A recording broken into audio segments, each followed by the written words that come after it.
Hey guys, this is Chaotic Burn again. Doing more on the channel. Here's my pocket Bushman. Last time when I did the review on this, I said I'd measure it. When I did the review for my Recon 1, which is what I'm doing right now. So, tape measure. Again, this knife's kind of a pain to open in front of the camera. Alright.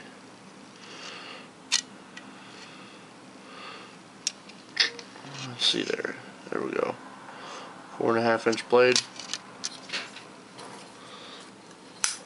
Alright. But today, I'm going to be doing it on the Recon 1 by Cold Steel. This has replaced my pocket Bushman as my EDC, my everyday carry. This goes in my back pocket and just sits there with my wallet until it's needed.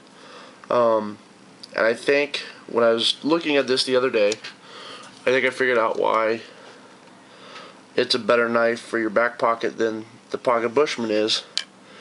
The pocket clip is actually set into the knife, so there's no move there at all. I'll take this apart because I have to take it apart to take these 3 screws out, I should say, to take this knife apart anyway. And like I said in all my reviews, I'm going to be doing breakdowns of knives. There's a couple that I won't. There's one knife that I have that I've purchased that's just a disappointment and in my eyes a failure, so I'm not going to do that. I'll break down to that. I'm just going to do a review of it. But yeah, if you see here, just sits down in there, and the screws are a little longer too. I believe the pocket Bushman screw is only about that long, so really not much to hold it there. But set those aside. That is a T6 to take those out.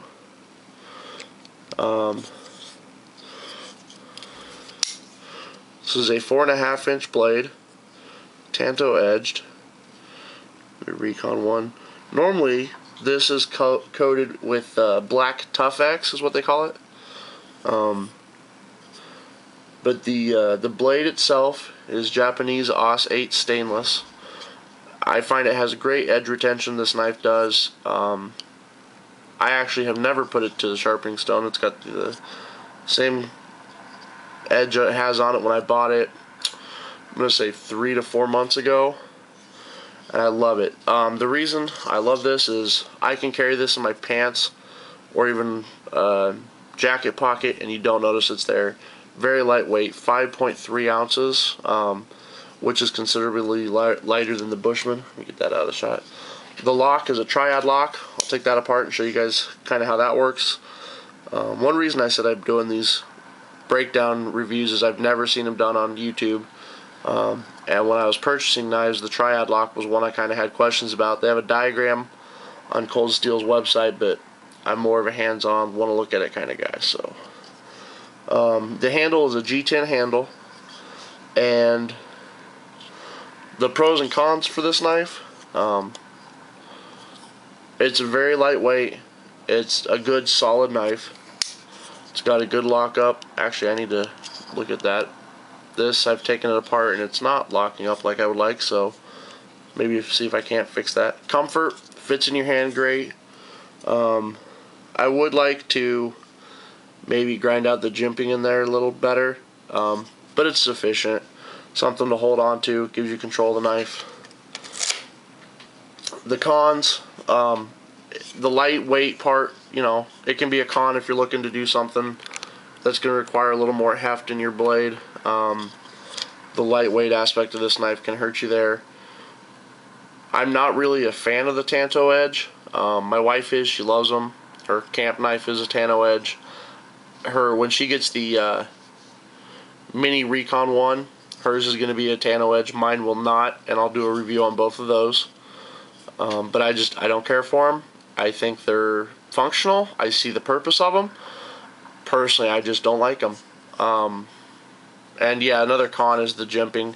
It's a pro and a con. It's just not done deep enough, or I guess you could say. So, break it down. Need a T10 hex for this, or Torx for this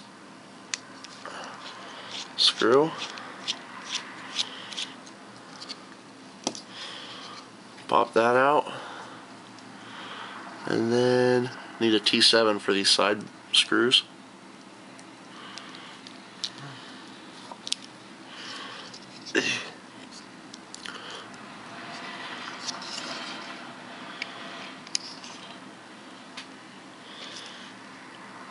And I noticed when I was going over my last video that I posted, the Bushman review, I tended to sidetrack and stray a little bit in my topics and conversations, so I'll try and keep that to a minimum in the future, but I can tend to rant.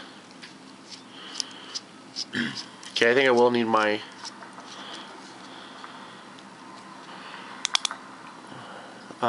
pocket Bushman, unless this, you can wiggle it apart once you get it and you've actually taken it apart before.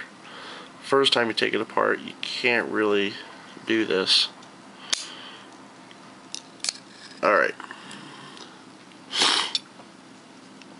And the pin has fallen out of me. Okay. So here's the triad lock.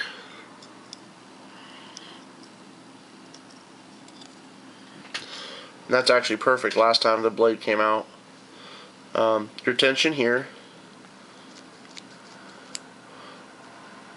controls that. Your blade falls out because you're not paying attention.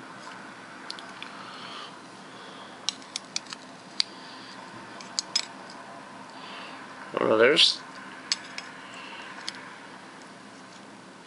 So the triad lock was actually the only thing holding the blade there. That's interesting. And make sure my had to make sure my washers didn't fall off the blade and the little pin fell out again. It will do that. When I put it back together, I think I'm going to snug it up real quick and see if I can't get it to hold a little better. But yeah, the triad lock, very functional. Works great. I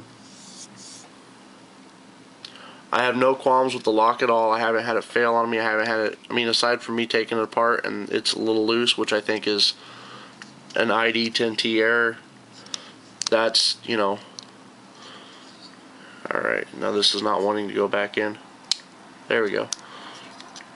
Like I said, when I put this back together, make sure these are all snug.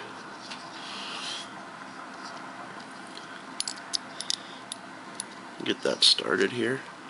Whoop.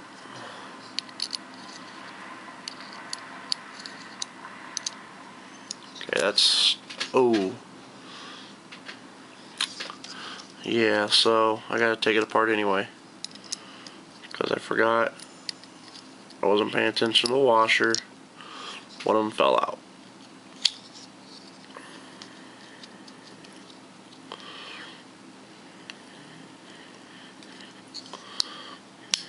And again, I think I'm going to try and keep that blade on the side.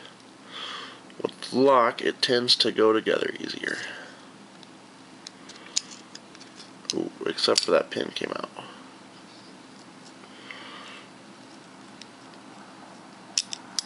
Okay, yep. Put that pin back in. And alright.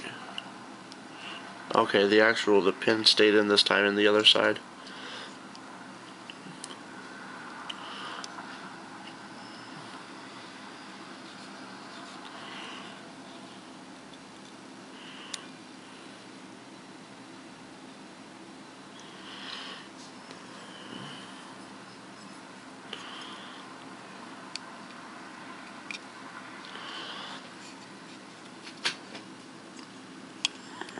Tell you right now, this can be tricky.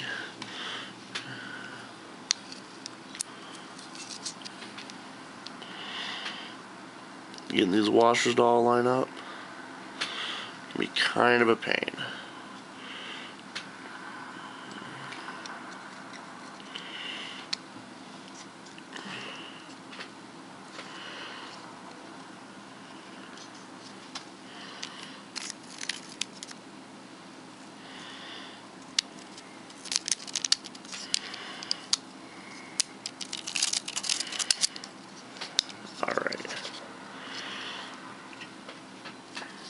Now let's try and reassemble this again. Now that we've got everything back together. And before I had that wiggle in it, let's see if we can't take that out. I don't know what that was caused by. Like I said, probably just my fault, something I failed to assemble correctly the first time. Failed to tighten something somewhere.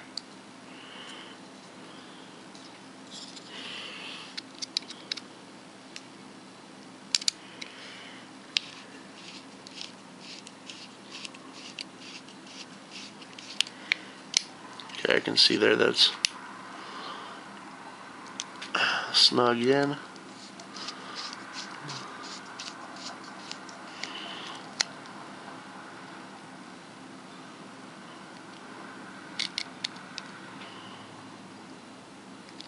Alright, I'm going to come over here, because last time I took it apart, I took the screws on this side off. Okay, so that's...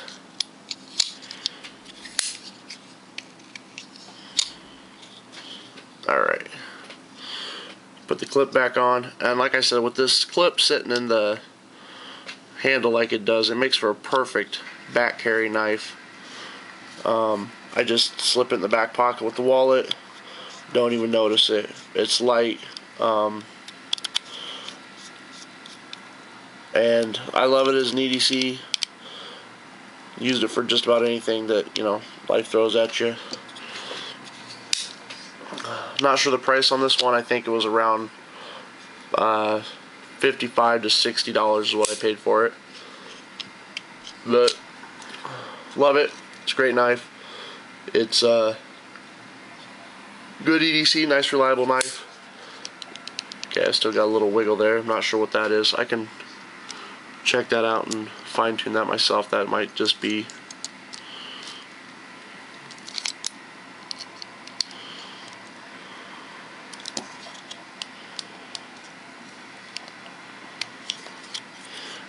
due to the fact that I took it apart.